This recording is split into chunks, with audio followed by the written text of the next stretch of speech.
This channel does not promote any violence, harmful, or illegal activities. All content provided by this channel is meant for an educational and information purpose only. এখন আর দেরি নয়, অপেক্ষা কিছু সময়ের জন্য। তারপরেই দীর্ঘ প্রায় 9 মাস কাটিয়ে মর্তে অর্থাৎ এই পৃথিবীতে আছেন সুনিতা বুচরা। এখন আর আসবেন কি আসবেন না, আসতে পারবেন কি আসবেন না, এই বিষয়টাই কিন্তু নেই। মাত্র 8 দিনের জন্য সেখানে গিয়েছিলেন। আপনারা জানেন যে ইন্টারন্যাশনাল আন্তর্জাতিক মহাকাশ স্টেশন, ইন্টারন্যাশনাল স্পেস স্টেশনে মাত্র 8 দিনের জন্য সেখানে গিয়েছিলেন, কিন্তু কোনো এক যান্ত্রিক ত্রুটির জন্য বিভিন্ন কারণে তাদের এই পৃথিবীতে আসা ক্রমেই পিছিয়ে যায় ভারতীয় বংশোদ্ভূত বিজ্ঞানী নভোশ্চর সুনিতা উইলিয়ামস এবং পুচ উইলবরের। এরপর আপনারা জানেন যে এলন মাস্ক এবং নাসার যৌথ উদ্যোগে একটি ক্যাপসুল ক্রিউটেন পাঠানো হয়েছে সেখানে, এবং সেখানে 4 জন নভোশ্চর তারা যান। তাদের সঙ্গে ইতিমধ্যেই মিট হয়েছে, দেখা হয়েছে তাদের, অর্থাৎ সুনিতা বুচদের এবং সুনিতা বুচরা। এরপর তাদের দেখে উচ্ছ্বসিত, যাবতীয় দায়িত্ব বুঝিয়ে দেবার পর তারা এবার সেই ক্যাপসুলে অর্থাৎ ক্রিউটেনে ফিরবেন। তবে শুধুমাত্র সুনিতা এবং বুচরাই নয়, তাদের সঙ্গে ফিরবেন আরও 2 জন যারা সেখানে রয়ে গিয়েছেন। ফিরবেন নিক হেগ এবং আলেকজান্ডার গোরবুনভ। 4 জন গিয়েছেন। সেই নতুন করে আবার সুনিতা বুচদের সঙ্গে আরও 2 জন সেখানে ফিরে আসবেন। সাধারণত এখানে কয়েক মাসের জন্য যান সেখানে নভোশ্চররা, এবং সেখানে রিসার্চ করেন বিভিন্ন বিষয় নিয়ে, তারপরে তারা ফেরত চলে আসেন। পৃথিবীর কক্ষপথে ঘূর্ণায়মান এই মহাকাশ স্টেশনটি আসলে একটি বাসযোগ্য কৃত্রিম উপগ্রহ।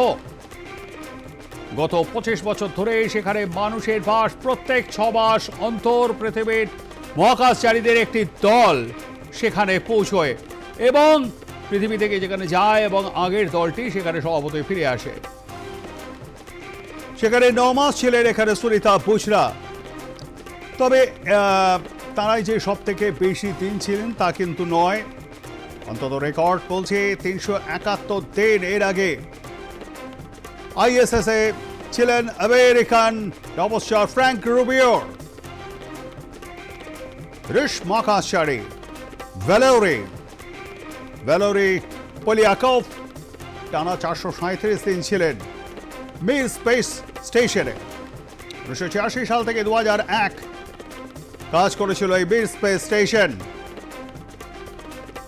তার নিয়ন্ত্রণে ছিল তদানীন্তন সোভিয়েত ইউনিয়ন। পরবর্তীকালে তার নিয়ন্ত্রণ নেয় রুশ ফেডারেশন।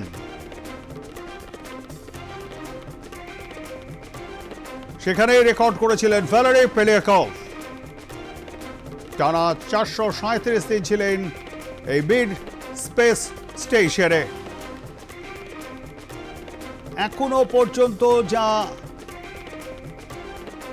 জানা যাচ্ছে তাতে সব কিছু যদি ঠিকঠাক থাকে, তাহলে আমেরিকার সময় অনুযায়ী 18 মার্চ রাত 1:05 স্পেস এক্স এর ক্যাপসুল ISS থেকে যাত্রা শুরু করবে।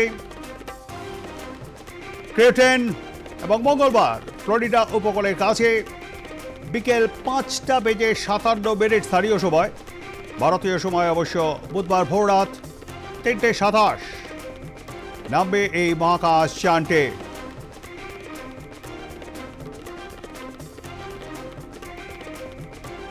এবং এই সপ্তাহের শেষের দিকে সেখানে আবহাওয়া প্রতিকূল থাকতে পারে, এমনটা অনুমানের ওপর ভিত্তি করে যত দ্রুত সম্ভব সেখানে যে 4 জন গিয়েছেন নভোশ্চর, তাদেরকে দায়িত্ব বুঝিয়ে দিয়ে সুনিতা বুচরা ফেরত চলে আসছেন পৃথিবীতে।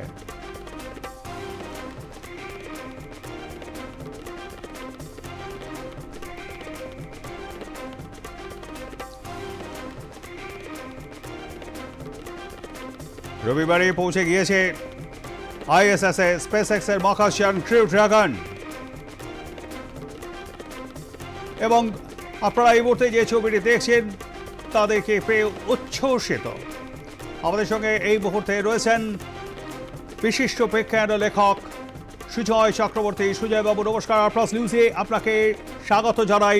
হচ্ছে, হবে, আসছি, আসবো, পাঠানো হচ্ছে, পাঠানো হবে, এই রকম ব্যাপার কিন্তু আর নেই। এবারে শুধু অপেক্ষা কখন সুনিতা বুচরা এসে পৌঁছবেন এই পৃথিবীতে।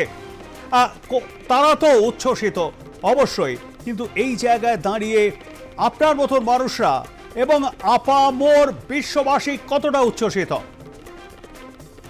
হ্যাঁ, এটা তো অবশ্যই উচ্ছ্বাসের ঘটনা, কারণ তারা গেছিলেন 8 দিনের জন্যে। 8 দিনের জন্য গিয়ে 9 মাস তারা মহাকাশের মতন একটা জায়গা, যেখানে কোনো পৃথিবীর অভিকর্ষ বল নেই, একেবারে ভরশূন্য অবস্থায় ভেসে থাকতে হয়, এবং সেইখানে 9 মাস ধরে থাকা স্বাভাবিক এবং সেই তাদেরকে এর আগেও জুন মাসে একবার ফেরানোর চেষ্টা হয়েছিল গত বছরে, কিন্তু ফেরানো যায়নি। এবং একটা দুশ্চিন্তা, উদ্বেগ সে তো ছিলই এবং এখনো আছে, কারণ যতক্ষণ না বায়ুমণ্ডল পুড়ে ওই ড্রাগন ক্যাপসুল ঢুকছে, এবং তারপরে ঢোকাই শুধু নয়, ঢোকার পরে প্যারাসুট যাতে ঠিকঠাক মতন খোলে, প্যারাসুট যদি না ঠিকঠাক মতন না খোলে তাহলেও বিপত্তির আশঙ্কা আছে। ফলে এই নিয়ে তো অবশ্যই একটা উচ্ছ্বাসের জায়গা আছে, যে তাদেরকে ফিরিয়ে আনার অন্তত একটা 95% নিরাপদে ফিরিয়ে নিয়ে আসার অন্তত একটা 95% সম্ভাবনা জেগে উঠেছে। কেন বলছি 95%? তার কারণ এখনো বিপদ আছে, এবং এখনই বিপদটা সবচেয়ে বেশি। তার কারণ হচ্ছে যে মহাকাশে এতদিন তারা ছিলেন বটে, কিন্তু তারা কিন্তু অত্যন্ত সুরক্ষিত অবস্থায় ছিলেন, নিরাপদে ছিলেন। কিন্তু এখন এই যে বায়ুমণ্ডল পুড়ে যে ঢুকতে হচ্ছে, সেই ঢুকতে হওয়ার সময় কিন্তু বিপত্তিটা হয়, যেমন কল্পনা চাওলার ক্ষেত্রে হয়েছিল। কেন হয়? তার কারণ বায়ুমণ্ডল বাধা দেবে, এবং সেই ড্রাগন ক্যাপসুলের একটা নির্দিষ্ট গতিবেগ থাকবে, ফলে সেই বাধার সঙ্গে সেই গতিবেগের ঘর্ষণ হবে, ফ্রিকশন হবে। এই ফ্রিকশন, যেমন আমরা চলতে গেলে সবসময় রাস্তার মাটির সঙ্গে আমাদের চটি বা জুতোর একটা ফ্রিকশন হয়, আমরা এগিয়ে যেতে চাইবো, কিন্তু মাটিটা ঘর্ষণে আমাদের পিছনে টানবে। ঠিক সেই রকমই বায়ুমণ্ডল বাধা দেবে, আর সেই বাধাকে অতিক্রম করে বায়ুমণ্ডল চিড়ে ফুঁড়ে ক্যাপসুলকে ঢুকতে হবে। ফলে ঘর্ষণ হবে, ফ্রিকশন, তার ফলে তাপ তৈরি হবে। সেই তাপকে নিয়ন্ত্রণ করতে গেলে দুটো পদ্ধতি আছে। এক, যে ড্রাগন ক্যাপসুল ঢুকবে তার গতিবেগ যেন একটা নির্দিষ্ট মানের মধ্যে ধরে রাখা যায়, যাতে প্রচুর তাপ সৃষ্টি না হয়। 2, সেই বাড়তি তাপ সৃষ্টি হলে ড্রাগন ক্যাপসুলের চারপাশে চাদরের মতো মোড়ানো আছে একটা হিট শিল্ড, যাকে বর্ম বলা হয়, তাপ রোধী একটা বর্ম। সেই বর্ম যদি ঠিকঠাক কাজ করে, তাহলে সেই বাড়তি তাপটা শুষে নিতে পারবে, ফলে ড্রাগন ক্যাপসুলে আগুন ধরবে না। তার মধ্যে থাকা মহাকাশচারী সুনিতা উইলিয়ামস এবং বুচ উইলমোর এবং তাদের সঙ্গে ফিরে আসা আরো 2 জন নিরাপদে ফিরে আসতে পারবে। কিন্তু তারপরও একটা সম্ভাবনা আছে, তারা যে নামবেন ফ্লোরিডার সমুদ্রে বা সমুদ্র উপকূলে, তো সেখানে নামতে গেলে প্যারাসুটে করে নামতে হবে। সেই প্যারাসুট যদি ঠিকঠাক মতন না খোলে, তাহলেও বিপত্তি হতে পারে। ফলে এখন আমাদের সামনে মূলত খানিকটা আশঙ্কা আছে, কিন্তু আমরা সব সময় আশাবাদী থাকব, কারণ এতদিন পরে, 9 মাস পরে তারা ফিরে আসছে। সুজয়বাবু, একটা বিষয় আমার ভীষণ জানতে ইচ্ছে করছে। এটাই তো প্রথম নয়, এর আগেও কিন্তু অনেকেই ছিলেন অনেক দিন, 371 দিন সেখানে ছিলেন আমেরিকার নভোচার ফ্র্যাঙ্ক রুবিওর, এবং ওয়ার্ল্ড রেকর্ড যেটা এখনো রয়েছে টানা 437 দিন মিস স্পেস স্টেশনে কাটিয়েছিলেন রুশ। ভ্যালেরি পলিয়াকভ, এই যে দিনগুলো এতটা সময় মানে শরীর খারাপ, অসুখ বিসুখ সব কিছু রয়েছে, তবু তার মধ্যে এই সেখানে থাকা, যেখানে মনুষ্যবিহীন কোনো মানুষ নেই, শুধুমাত্র 2জন কি 3জন বড়জোর বেড়ে কেটে তারাই সেখানে রয়েছেন। মেন্টালি কিভাবে প্রিপারেশন নিয়ে থাকেন তারা? মানসিক প্রস্তুতিটা আসলে একটা অদ্ভুত জিনিস। মানে ধরুন, আমি বলতে চাইছি, গবেষণাগারে যে বিজ্ঞানী পৃথিবীতে বসে কাজ করেন, তিনিও কিন্তু ধরুন সার্নের গবেষণাগার বা নাসার গবেষণাগার, তিনিও কিন্তু কার্যত তার পরিবার থেকে বিচ্ছিন্ন হয়ে একেবারে নিমগ্ন, সাধনায় নিমগ্ন থাকেন তার গবেষণার মধ্যে। মানে আমি অনেক বিজ্ঞানীকে দেখেছি, নাসার বিজ্ঞানীদের দেখেছি, দিনের পর দিন বাড়িতে ফিরছেন না, খাওয়া নেই, দাওয়া নেই, নির্দিষ্ট সময় খাওয়া নেই, দাওয়া নেই। আমাদের সাংবাদিকতার প্রফেশনেও তো আমরা যখন বিভিন্ন জায়গায় ট্যুর করতে গেছি, এমন ঘটনা ঘটেছে, বাড়ি থেকে ফোন আসছে, ফোন ধরতে পারছি না। তো একটা এই যে বিচ্ছিন্নতা, এই বিচ্ছিন্নতা যেটাকে মানসিক বিচ্ছিন্নতা বলছেন, সেই মানসিক বিচ্ছিন্নতা কিন্তু কিছু কিছু পেশার মানুষের পেশাগত কারণেই তৈরি হয়ে যায়। যেমন হচ্ছে বিজ্ঞানীদের একটা মানসিক বিচ্ছিন্নতা তৈরি হয়ে যায়, তারা প্রস্তুত থাকেন।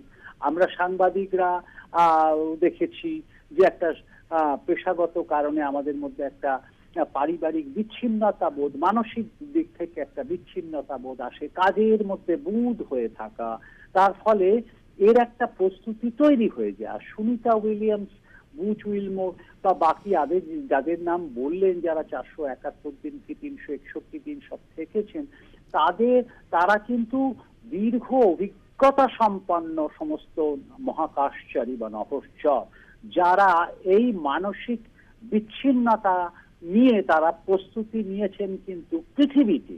যেমন এই মঙ্গলে পাঠানোর জন্য নাসা এখনই একটা কৃত্রিম মঙ্গল গ্রহ তৈরি করেছে পৃথিবীতে। মানে এমন একটা পরিবেশ যাতে মঙ্গল, সেই পরিবেশটা অ্যাকচুয়ালি ঠিক মঙ্গলের মতন, এবং সেখানে মহাকাশচারীদের রেখে তৈরি করা হচ্ছে যে এই কন্ডিশনে, এই হার্শ কন্ডিশনে তোমাকে টিকে থাকতে হবে, তোমাকে তার জন্য মানসিক বিচ্ছিন্নতা বোধ একটা তৈরি করতে হবে।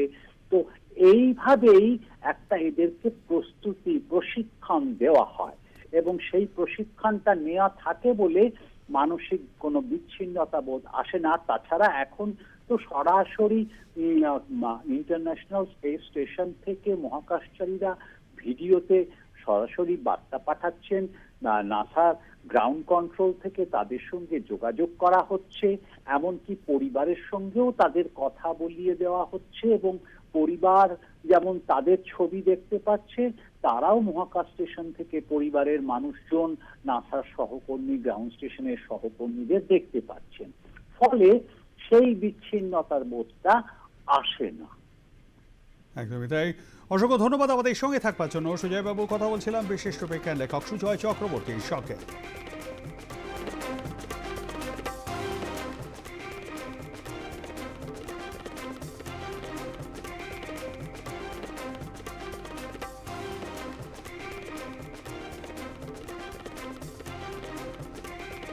আমাদের সঙ্গে এই মুহূর্তে রয়েছেন আমাদের প্রতিনিধি রিক পুরকায়স্থ। রিক, গোটা এই বিষয়টা নিয়ে কিন্তু মানুষের মধ্যে উৎসাহ উদ্দীপনা তুঙ্গে। এই মানুষ মানে শুধু আমাদের কোনো একটি পাড়ার কয়েকজন নয়, এই মানুষ মানে শুধু একটি শহর বা গ্রাম নয়, কোনো রাজ্য নয়, কোনো দেশ নয়, গোটা বিশ্ববাসী। কারণ দীর্ঘ সময় কাটিয়ে ফিরছেন সুনিতা বোচরা শুধু আইএএস থেকে এই পৃথিবীতে। কতটা উৎসাহ উদ্দীপনা রয়েছে?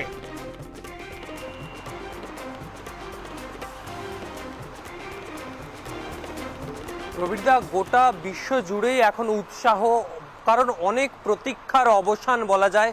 প্রায় 9 মাস প্রতীক্ষার পর, মহাকাশে আটকে থাকার পর উইলিয়ামস এবং বুচ তারা ফিরছেন পৃথিবীতে, এবং ভারতীয় সময় বুধবার ভোর 3:30 নাগাদ তারা পৃথিবীতে প্রবেশ করবেন, পৃথিবীর ভূপৃষ্ঠে নামবেন, এবং তারপর যেটা বলা হচ্ছে যে 9 মাস আটকে থাকার পর যে এই যে ফিরে আসার যে যাত্রাপথ বা তার মহাকাশে থাকাকালীন যেভাবে সংযোগ স্থাপন নাসার সাথে এবং তাদের যে কথোপকথন, কিভাবে আবার নতুন করে পরিকল্পনা মাফিক পাঠানো হলো মহাকাশযান, সেখান থেকে তাদের ফিরিয়ে আনা হচ্ছে।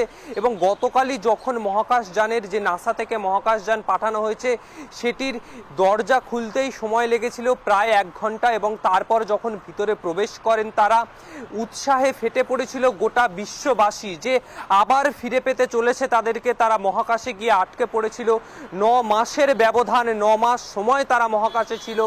উৎসাহে ফেটে পড়েছিল বিশ্ববাসী, এবং তারপর সেই বহু প্রতীক্ষার ফল, তারা ফিরতে চলেছেন পৃথিবীতে। আগামীকালই ভারতীয় সময় ভোর 3:30 নাগাদ তারা পৃথিবীতে আসবে, পৃথিবীর মাটিতে তারা পা রাখবে, এবং তারপর উইলিয়ামস এবং বুচের যেটা বলা হচ্ছে বিভিন্ন রকমের পরীক্ষা নিরীক্ষা চলবে। কারণ 9 মাস যেখানে তারা ছিল মহাকাশে, সেখানে মাধ্যাকর্ষণ শক্তি নেই, গ্র্যাভিটি নেই, ফলে তাদের শরীরের ওপর দিয়ে অনেক রকম ঘাত প্রতিঘাত গেছে। ফলে পৃথিবীর মাধ্যাকর্ষণ শক্তিতে আসার পর সেই মাধ্যাকর্ষণ শক্তি যেখানে 9 মাস ছিল না, তারপর আবার সেই মাধ্যাকর্ষণে ফিরে আসার পরে তাদের শরীর কি সেই মাধ্যাকর্ষণ শক্তি আবার গ্রহণ করতে পারবে, নাকি সেটা অ্যাডপ্ট করতে আরও কিছুটা সময় লেগে যাবে। এছাড়াও বিভিন্ন রকমের শারীরিক পরীক্ষা, এবং বৈজ্ঞানিক মহলে 9 মাস কোনো মানুষ যদি মহাকাশে থাকে যেখানে কোনো রকম কোনো মাধ্যাকর্ষণ শক্তি কাজ করে না, যেখানেকার ফুড হ্যাবিট বা বলা যায় খাবার দাবার যেটা তারা গ্রহণ করছে সেটা যে নিত্য দিনের খাবারের থেকে অনেকটাই আলাদা, 9 মাস সেরকমভাবে থাকার পর আবার যখন ফিরে আসছে কতটা অসুবিধা হবে, বা এই যে মাধ্যাকর্ষণ শক্তি, এই যে পৃথিবীর ওয়েদার আবহাওয়া, সেটাকে মানিয়ে নিতে কি কিছুটা সময় আরও লাগবে তাদের। এছাড়াও বিভিন্ন হাসপাতাল বা ডাক্তার চিকিৎসকরা যারা রয়েছেন তারাও ইতিমধ্যে উদ্গ্রীব হয়ে রয়েছেন পরীক্ষা নিরীক্ষা করার জন্য। তারা কিন্তু যে খবরটা জানতে পারা যাচ্ছে নাসা সূত্রে, কাউন্টডাউন শুরু হয়ে গেছে, আর মাত্র কিছু সময়ের অপেক্ষা, বলা যায় কয়েক ঘন্টার অপেক্ষা। যেখানে 9 মাস অপেক্ষা করেছে পৃথিবীবাসী, বিশ্ববাসী 9 মাস অপেক্ষা করেছে, সেখানে আর কয়েক ঘন্টার অপেক্ষা মাত্র তাদের পৃথিবীর মাটিতে পা রাখার। প্রবীর দা, একদমই তাই, অসংখ্য ধন্যবাদ। আমাদের সঙ্গে থাকবার জন্য কথা বলছিলাম আমাদের প্রতিনিধির পুরকায়স্তর সঙ্গে।